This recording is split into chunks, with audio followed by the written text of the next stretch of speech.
How to mix your paints. A brief tutorial on mixing Stockmar or Waldorf watercolor paints. You're going to need a 16-ounce jar or equivalent thereof. Add a strip of masking tape to the side and divide it into 4, 5, or 6 parts. Now if I want an extremely strong mix of color, I'm going to divide my jar up into 4 equal parts. This way I'm going to add 1 part of paint concentrate and 3 parts water. This jar now holds your master mix, and you're going to shake, shake, shake it up.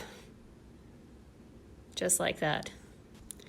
Now you're going to get your mini paint jars ready, and you're going to distribute your master mix into your jars.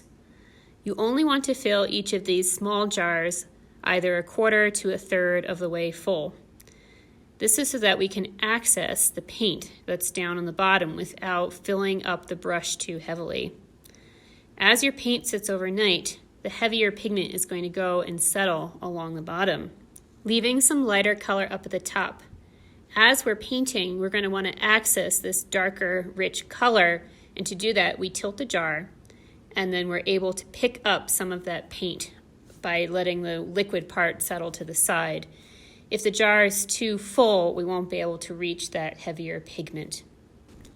As we regularly use up our paint sets, the colors are going to slowly weaken as we pull off that heavier pigment, so you may need to top off your jars every few classes or so.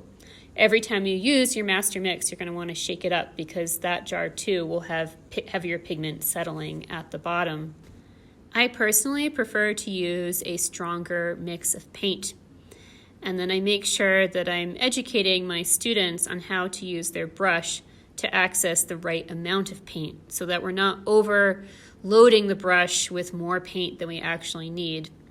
A helpful way to describe this to the children is to use the toes of the brush and carefully dip them up into that lighter part of the paint if we want to start with lighter colors.